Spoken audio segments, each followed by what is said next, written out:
Mr. Rothschild, thank you for being with me here on Mind Your Business. My pleasure. Thank you for having me. Okay, here's an important question. When creating an estate plan, how can someone ensure that that they're properly protecting all their assets? Good question, because there are just too many people who, including lawyers, frankly, that draft wills in a very simplistic fashion, leaving everything to their children outright or to their spouse outright.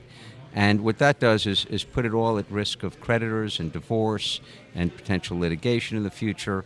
I'll give you one horror story that Sure. I've had.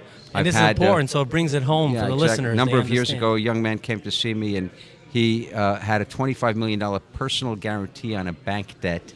He was building a condominium project, and as you know, the real estate market fell apart 5, 6 years ago, 7 years ago. Right.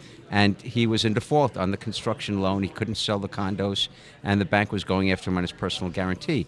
All of a sudden, his uncle passes away, and his uncle leaves him $20 million inheritance.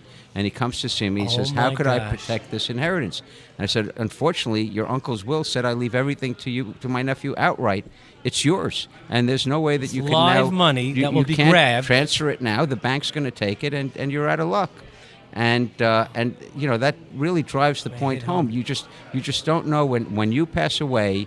You don't know what situation your heirs are going to be in. They might be in the midst of a divorce. They might be in the midst of a bankruptcy filing. They might be involved in some litigation. And the last thing you want is that hard-earned wealth that you've created is just going to go gone. To go to some third party. Exactly. So what people need to do, and what often is done, even if it's not a simplistic will, people say, oh, I'd give it to my children when they turn age 30. Or 1/3 at 25, 1/3 at 30, balance at 35. Who's to say that at age 36 you're not going to get divorced, or you're not going to get sued, or something's going to happen in your business, or if you're a professional, you're a doctor, and you're going to get sued for malpractice? You don't know when that's going to happen. So my philosophy is on all of my documents, all my trusts, all my wills, anything I draft is always left for the child's lifetime and beyond, even for the grandchild's lifetime. It stays in trust for them. Now, you might say, well, what if does that mean the child has to go and beg every time they want a distribution out of the trust? Right. Not necessarily, because if the child, you got to balance it, and there are ways to balance it. If the child is a responsible individual, then you let the child have the power to remove the trustee and replace whoever they want as trustee.